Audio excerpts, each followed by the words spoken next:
Muy buenas a todos y bienvenidos a vuestra casa de Fórmula 1 y bienvenidos a un nuevo vídeo en el cual vamos a seguir comentando todas las novedades que están surgiendo. Hay muchísimas noticias de las cuales se está hablando y que te dejo detallados en la descripción de este vídeo por si te quieres saltar algún tema y pasar directamente a tu momento de elección. Así que ya habiendo dicho todo esto, vamos a arrancar y primero tenemos que hablar con respecto al equipo Aston Martin y tenemos que hablaros acerca de la configuración, porque este habría sido el mayor de los problemas que ha tenido Aston Martin en este circuito, donde ya os adelanto que desde luego no es positivo, no solo por el hecho de equivocarse, que obviamente te provoca un peor rendimiento, sino lo que ya contábamos en el día de ayer, que es el hecho de sigue fallándoles el entendimiento del propio monoplaza, y eso es lo que está lastrando más al equipo Aston Martin. Pero ahora os vamos a ir explicando todo esto, y esto lo ha confirmado el propio Mike Krack, aunque bueno, el primero en llegar a mencionarlo fue Fernando Alonso el sábado después de la clasificación, que claramente no se estaba sintiendo cómodo, habiendo caído en decimoquinto lugar. Sí que es verdad, él lo ha dicho, lo hemos escuchado en las declaraciones que os hemos puesto en vídeo y demás, que ya ha dicho que no se sintió del todo cómodo durante todo el fin de semana, no fue su mejor gran premio, pero desde luego que estaba aún peor debido a la configuración, porque el viernes de por sí que se consiguió meter en Q3, el sábado no lo pudo hacer, aunque aquí también a deciros que es que tanto el blando como el duro les ha funcionado nefasto a Aston Martin, parece que solo les funcionó bien el medio. Independientemente de ello, se bajó del coche diciendo eso, diciendo que efectivamente se habían equivocado con la configuración. Es muy fácil, y esto ya lo adelanto de todo lo que hablaremos en este vídeo, es muy fácil decirlo desde aquí, desde mi casa, y es muy fácil decirlo a posteriori, por ejemplo, incluso después de ya la clasificación. Es complicado saberlo antes, y Mike Krack va a explicar un poco por qué tomaron estas decisiones, pero efectivamente, sobre todo, lo que cambiaron, Pedro de la Rosa lo contó también en DAZN España, que lo que habían cambiado era específicamente la parte trasera.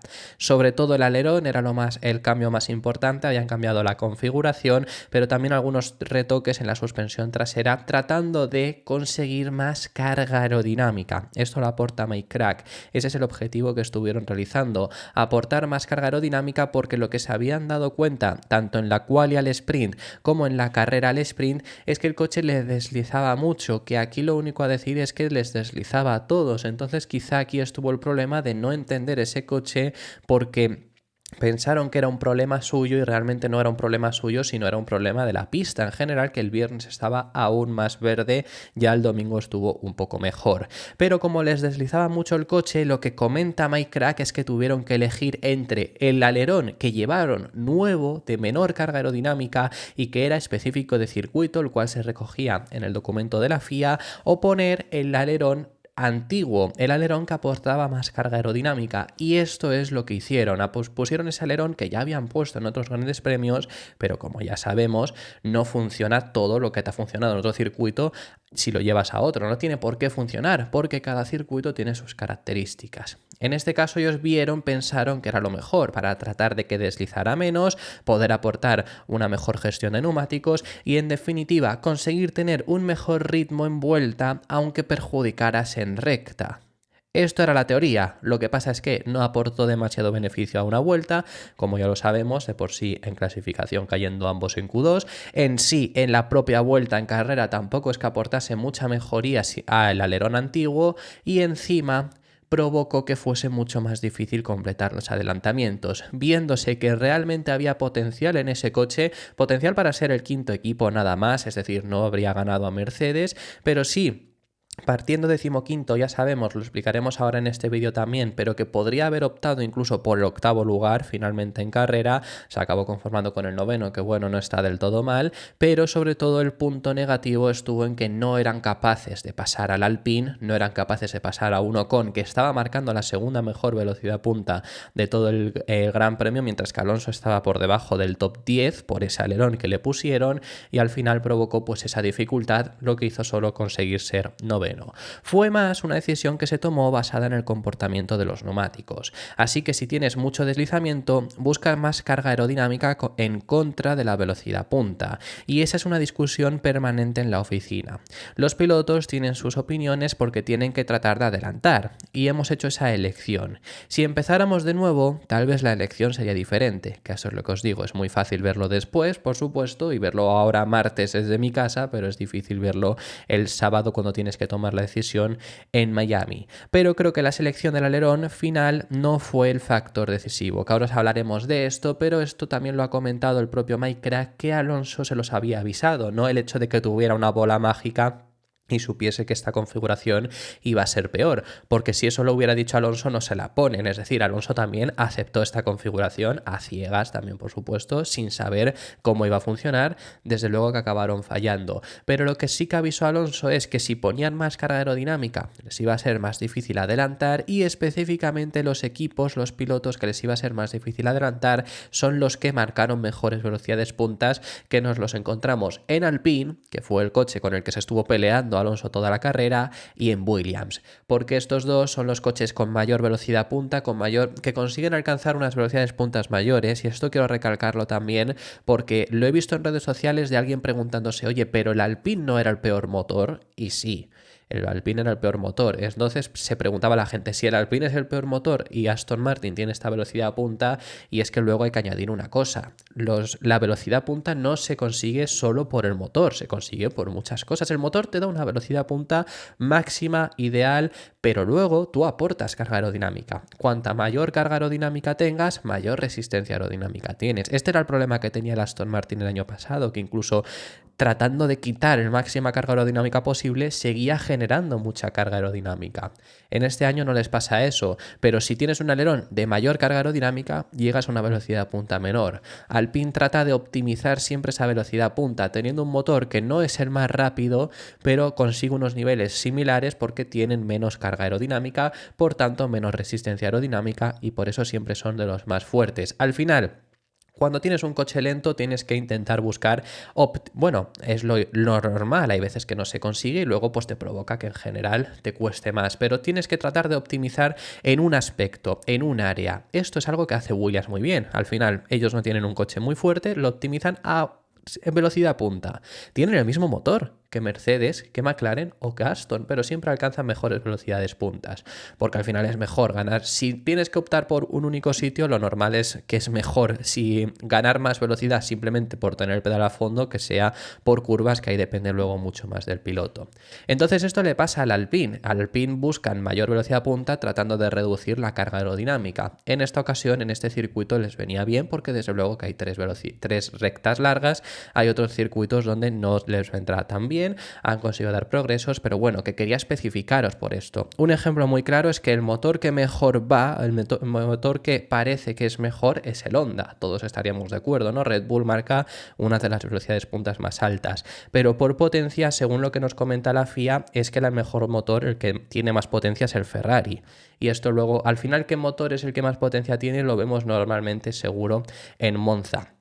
Si fuese únicamente por estas velocidades puntas, pensaríamos que el Alpine va a estar ahí arriba, pero ya el año pasado, donde no era el mejor motor, cayeron ambos no eran el peor coche, quería decir, perdonad, cayeron ambos en Q1. Así que bueno, simplemente quería haceros esa explicación del por qué, pese a no tener el mejor motor, marcan la mejor velocidad punta. En el caso de Aston Martin, pues añadieron mucha carga aerodinámica y Alonso sabía que sobre todo a los Alpine les sería complicado adelantarles, quizá una premonición casi a lo que vieron en carrera. Teníamos uno de los monoplazas, el Alpine, que es el más difícil en la recta junto al Williams. Fernando ya nos lo dijo antes de la clasificación, después de la carrera al sprint, porque creo que condujo toda la sprint detrás del Alpine. Dijo, hay dos coches que son difíciles de adelantar, que son el Williams y que son el Alpine. Así que bien sabíamos que eso no iba a ser bueno, añadir más carga aerodinámica, porque te los podías encontrar, sobre todo los dos Alpine saliendo por delante de Alonso. Era realmente complicado pasar y lo fue donde están los puntos de detención de DRS. Debes estar muy cerca y luego usar toda tu energía para adelantar. Alonso sabía que eso les iba a complicar con los Alpine, por eso en la salida hace una salida tan arriesgada y se pone 12º por delante de los dos Alpine, pero Gasly le devuelve el adelantamiento en la segunda vuelta y ya a partir de ahí se complica toda la carrera. Realmente en el rendimiento de la Aston Martin, repito, y se han visto ya los ritmos de carrera, el ritmo de carrera de Alonso estuvo condicionado por estar detrás del Alpine. Había ritmo para ser el quinto equipo, desde luego, y Alonso a final de carrera consiguió recortar diferencia frente a Russell. Quiero decir, desde luego que no ha sido el fin de semana ideal, pero se me hace, ya en frío, ya viendo los datos, viendo todo esto, y encima habiéndose equivocado con la configuración, que quizá podrían haber ido un poco mejor. Recordemos las palabras que ha dicho Crack, que no ha sido lo que ha definido el fin de semana, el hecho de equivocarse, no es una configuración que se hayan equivocado estrepitosamente, podían aún así ser competitivos, pero lo que se me hace es que han hecho un fin de semana muy similar al que suele hacer Mercedes, de que caigan los dos o uno por lo menos en Q2 y luego les cuesta el que ha caído en Q2 remontar y sean ese quinto equipo. Me parece que han hecho ese fin de semana muy similar a lo que han hecho ellos. En esta ocasión le ha tocado a Aston Martin, es el problema de estar tan al límite y de no entender el coche, como ya hemos explicado en alguna ocasión. Pero bueno, vamos a pasar al siguiente de los temas y queremos hablar acerca de Audi y de Carlos Sainz, porque ha sido uno de los temas durante este fin de semana y ya al haber concluido y recopilando algunas informaciones y palabras que han llegado a ir diciendo durante este fin de semana, queremos hablaros de cómo está la película, porque ya sabemos que el ultimátum que le dieron en abril finalizó, ya lo hemos contado aquí en el canal, y además el jueves pasado se habló de que Carlos les había rechazado. Esto se empezó a hablar, realmente luego Sainz salió a decir que no les ha rechazado, pero ¿qué era lo que especificaba? ¿Qué era lo que había pasado? Bueno, ¿qué era la información o lo que se estaba hablando? Lo que se está hablando es que el ultimátum ha terminado.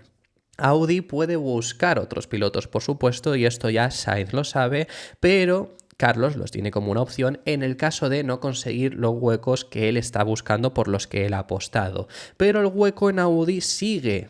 Antonio Lobato dice que ya está firmado, bueno, que ya está cerrado. Es lo que realmente él dijo, lo único que ya luego se empezó a especular que si Sainz había rechazado. Pero Antonio Lobato dijo que efectivamente ya el segundo piloto de Audi estaría firmado. Veremos si esto acaba siendo así o no, porque Alessandro Aluni Bravi, responsable actualmente en Sauber, no es team principal porque no le han dado esa denominación, pero está ejerciendo como tal y es una persona muy importante en todo el grupo Sauber, que ya sabemos que va a pasar a ser el equipo Audi de Fórmula 1, y ha hablado sobre el futuro del equipo y efectivamente pone a Carlos Sainz en lo más alto todavía de su lista, llegando a decir que hay un piloto disponible top en el mercado y ese es Sainz, y diciendo por qué quieren todavía ficharle. Todo el mundo sabe que hay un piloto top disponible en el mercado y es Carlos Sainz. Creo que todo el mundo le gustaría tener a Carlos en su equipo.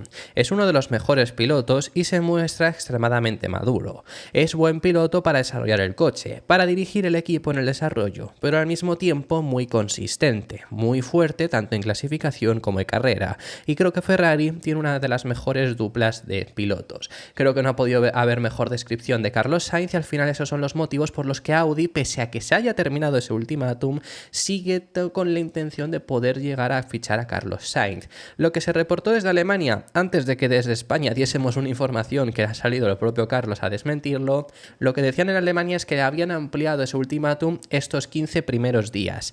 Ahora bien, estos 15 primeros días de mayo, quiero referirme. Ahora bien, no es que si no dice que sí en estos 15 primeros días ya pierda rotundamente la opción todavía, porque vemos las palabras de Aluni Bravi, que a decir esto además públicamente puede ser hasta contraproducente para ti mismo, porque sabes que si fichas a otro va a ser el otro va a saber que eres la segunda opción, que se podría saber, pero encima con palabras que lo has dicho públicamente.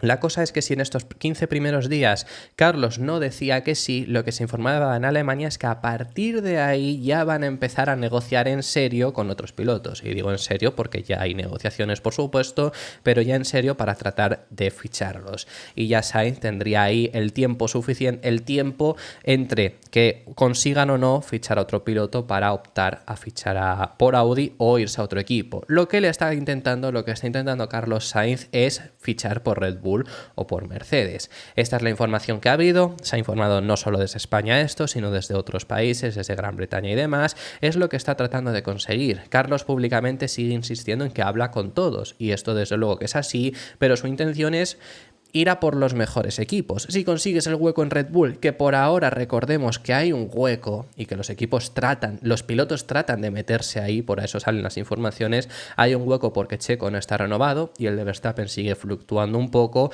desde luego que esa es la primera opción ahora mismo de ver Carlos. Carlos Sainz ha insistido mucho en que en 2026 no se sabe nada, nadie sabe nada, entonces le da igual Red Bull que Mercedes, que Audi, porque no sabes en qué lugar realmente van a estar. Como no sabes eso, está buscando el hueco para 2025, por lo menos asegurárselo.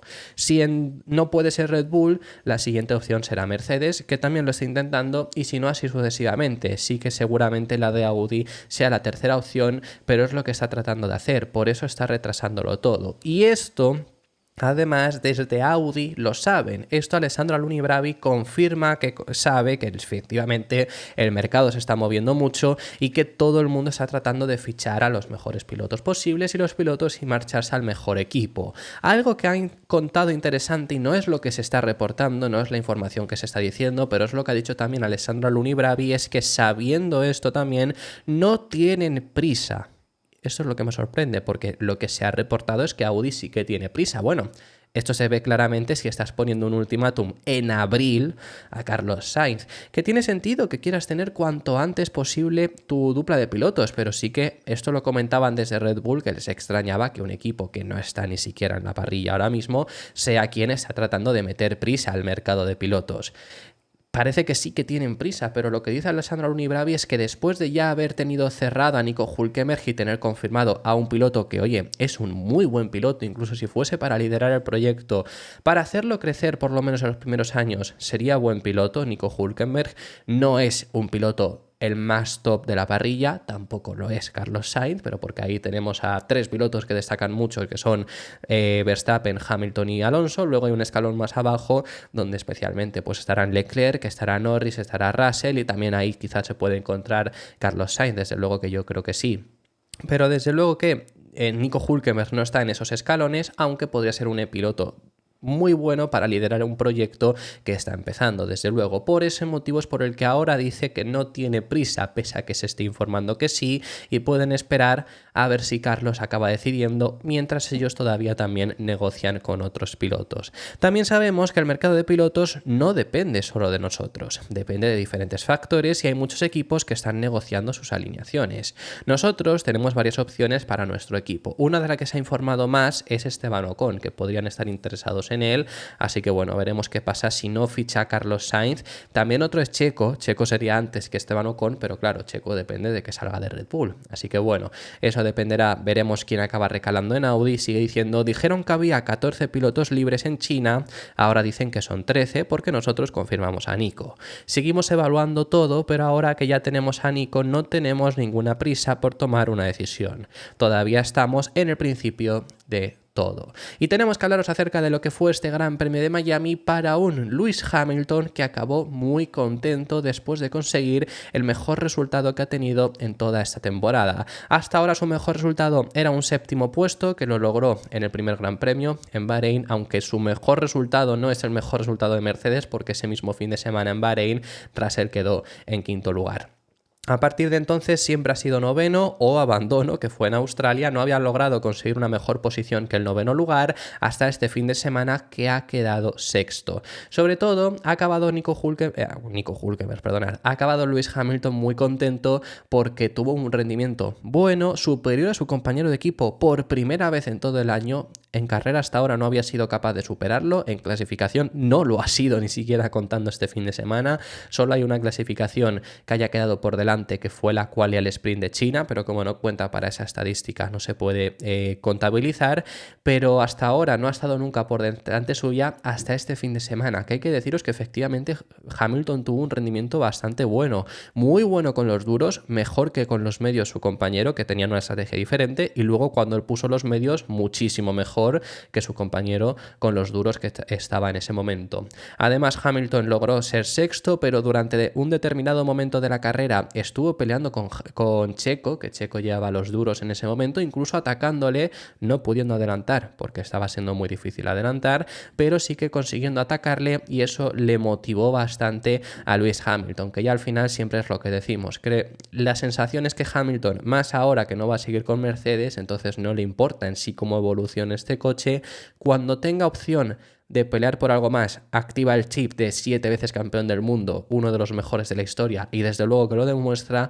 Cuando no tiene posibilidades por pelear, llega al punto, desactiva el chip y es como Japón, que propuso y todo a su equipo que pasase por delante Russell porque él se había puesto por delante en la salida y propuso dejarle la posición. O sea, ese es el nivel del que estamos viendo de Hamilton, pero efectivamente tuvo un muy buen rendimiento. También el hecho de pelear con Checo fue circunstancial, de un Checo que estaba teniendo un ritmo bastante malo realmente, pero algo le debió de pasar a ese Red Bull porque era exageradamente, sobre todo desde el principio ya de la carrera ya le pasó que exageradamente estaba teniendo menor ritmo que su compañero de equipo. Algo le debió de pasar en esa pasada de frenada, algo debía de estar mal en el coche seguramente, que no se pudo reportar, pero por eso pudo estar ahí Hamilton peleando. Aún así, desde luego que acabó muy contento por haberlo conseguido hacer. Siendo sincero, ha sido un día realmente bueno. Estoy muy contento, gran trabajo del equipo y estoy feliz con la puesta a punto que hemos encontrado. Finalmente hemos solucionado el problema, o al menos el coche está en una ventana mejor. Hemos podido ir hacia adelante tras luchar con algunos pilotos y es una de esas luchas, todo ha estado cerca de acabar.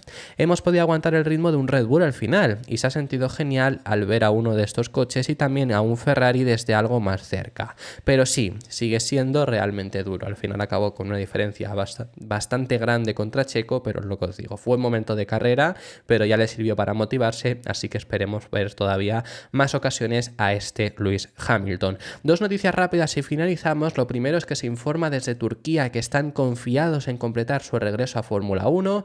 Llevamos unas semanas ya hablando acerca de Turquía y es que sabemos que ha entrado un nuevo organizador al circuito del Istanbul Park y quieren, uno de los objetivos que le puso la Federación Turca era que regresasen en 2026 a la Fórmula 1, pudiéndose prorrogar siempre y cuando regreses. Y digo lo de pudiéndose prorrogar porque se hayan puesto unas multas, el hecho de si no conseguían regresar a la Fórmula 1 tenían que pagar una indemnización grande. Bueno, ya esto temas burocráticos desde Turquía, pero efectivamente confirman que están en negociaciones con la FIA, ya se han acercado a la FIA porque también quieren llevar allí el Mundial de Rallys y confirman que están en esas negociaciones con la FIA y que están avanzando. Yo aquí lo único a deciros es que hoy en día no hay que negociar primero con la FIA. Esto fastidia mucho a la FIA, pero es más importante negociar primero con la Fórmula 1 y luego ya con la FIA te van a acabar aceptando. Entonces, bueno, creo que quizás el patrón, es la vía que han escogido, no la mejor, pero puede servir, por supuesto. Yo quiero ver a Turquía de nuevo en el calendario. Hay una persona que me puso en un comentario el otro día porque, bueno, habla acerca de Miami diciendo que en sí el circuito no me gusta y me ponía en el comentario porque que llevaba poco tiempo viendo la Fórmula 1 pero que no entendía por qué nos quejábamos de todo. Yo no me quejo, yo soy una persona que además prefiero, por ejemplo, con Las Vegas, había mucha gente que se quejaba antes de que entrase en el calendario. Yo siempre dije que prefería verlo, ver cómo evolucionaba, ver cómo eran allí las carreras, ver el circuito como tal ya realmente y luego sacábamos mi opinión. Con Miami no me gusta, pero el hecho, por ejemplo, Turquía no es un circuito que ha estado 7 años en Fórmula 1 y 2 más, luego 2020 y 2021.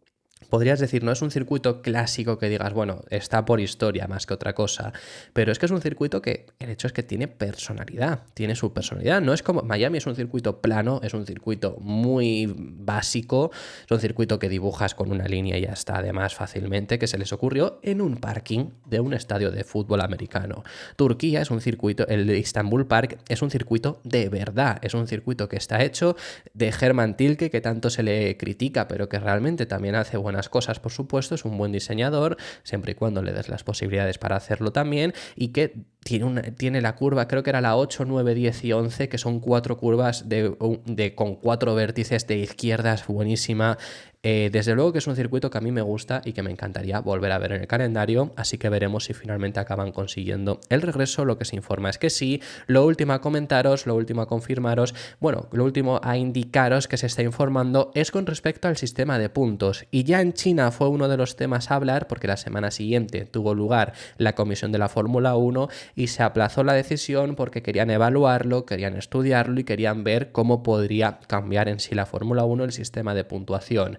Se habló en su día de que la intención era que puntuasen 12 pilotos. Hoy en día puntúan 10 pilotos y cambiarlo a 12 para abrir 2 puestos más, pero no cambiar demasiado el sistema de puntos. Del séptimo para arriba no iba a cambiar nada, solo iba a cambiar del octavo al decimosegundo.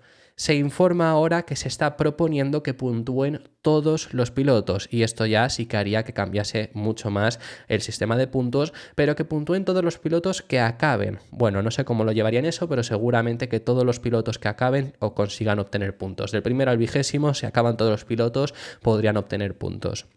Esto es lo que se está informando y ya ha habido críticas o gente que por supuesto lo ve bien. Desde luego que mi opinión al respecto sobre esto, que se puntúe todos los pilotos, esto se decidirá, por cierto, en la próxima comisión de la Fórmula 1, salvo que no se aplace, que también es una opción, que es en julio, a finales de julio, antes justo del parón veraniego, y ahí se tomará esta decisión. Hay algunos equipos que están bastante a favor, hay algún equipo que está en contra, parece, pero bueno, en general parece que sí que están a favor los equipos de cambiar, sobre todo quienes están en contra son los aficionados. A ver, mi opinión con esto, vamos a dejar de ver heroicidades por puntuar. Es decir, es muy bonito, yo recuerdo por ejemplo Russell en Hungría 2021 que logró sus primeros puntos con Williams, que no los había logrado ni en 19 ni en el 20, llevaba 2 años ahí luchando y no los conseguía, y conseguir sus primeros puntos con Williams y echarse a llorar. Eso lo vamos a dejar de ver, porque no va a ser esa heroicidad conseguir entrar en puntos. Hay pilotos en la historia que han sido considerados buenos que no han puntuado, pero que antes además había otros sistemas de puntuación. En 2010 se instauró el que tenemos hoy en día, pero antes teníamos que solo puntuaban 8 pilotos y antes en la Fórmula 1 solo puntuaban 6, es decir, cada vez vemos que se puede llegar a cambiar. No es ninguna aberración que se cambie el sistema de puntos. Vamos a perder eso, por supuesto, pero sí que el punto positivo que veo aquí es que no tiene ningún sentido que si todos los pilotos acaban, que el 20º obtenga el mismo resultado que el 11º. Que sí, cuenta más el 11º porque en un caso de empate decides ese 11º puesto que has obtenido, pero es que no debería de solo contar en el caso de empate, debería de sumar más que lo que suma el 20º, porque si no, ya llegados a cierto punto, el 15º ¿para qué va a luchar? Pues acaba la carrera porque tiene que acabarla, pero no va a luchar, le da igual si no es capaz de llegar a puntos. De esta forma haces que todas las posiciones sean peleadas, y yo creo que sí que puede llegar a beneficiar, porque puede haber un momento en el que, como digo, estás peleando por como máximo en un tren de 3 pilotos en el que el primero es 14º. No vas a llegar ni de cerca a puntos. Para jugártela por un 14º, aunque pueda luego definir un desempate, no te la juegas, te quedas 16º, a lo mejor es el tercero de ese tren y ya está. Ahora no, porque eso te va a dar más puntos. Entonces es la parte positiva. Me costaría, desde luego, pero creo que sí que para mí es un buen cambio que se puede aportar el hecho de que todos los pilotos puntúen. ¿Cómo se haría esto? Si abandonas no puntúas, obviamente, pero suponiendo que el 20º obtenga un punto, si tú eres 19º, aunque seas el último, consigues 2 también, por ejemplo. Y esto es otra cosa que también puede que empecemos a ver, pasa por ejemplo en la IndyCar, que un piloto que ha abandonado vueltas más tarde regrese a pista. Pasó por ejemplo con Checo el año pasado en Japón, pero esto era para quitarse una sanción. En este caso que regresen a pista y corran, porque a lo mejor si tú sigues corriendo llegas a ser 16º, porque ha habido también otros 4 abandonos que estos no han podido volver. Que te da igual ser 16º hoy en día, pero ahí no, porque puntúas. Esto es algo que es posible que lleguemos a ver, pero que yo creo que desde luego puede ser un cambio positivo el que todos los pilotos entren a puntos. Así que esto también me sirve, estas dos cosas que hemos hablado último, para efectivamente ver que no todo nos parece mal, o por lo menos a mí no todo me parece mal, pero hay cambios como el formato al sprint o algunos circuitos que desde luego sí que no deberían estar en Fórmula 1. Esto ha sido todo por este vídeo, muchísimas gracias por haber llegado hasta el final del mismo. Déjame en los comentarios tus impresiones sobre todos los temas que hemos estado hablando, que hemos hablado de muchísimos, y me encantaría saber tu opinión sobre ellos en los comentarios. Si te ha gustado el vídeo, deja tu me gusta y suscríbete para no perderte ninguno de los contenidos que seguiremos realizando, y nos vemos en el próximo, que seguiremos hablando de Fórmula 1.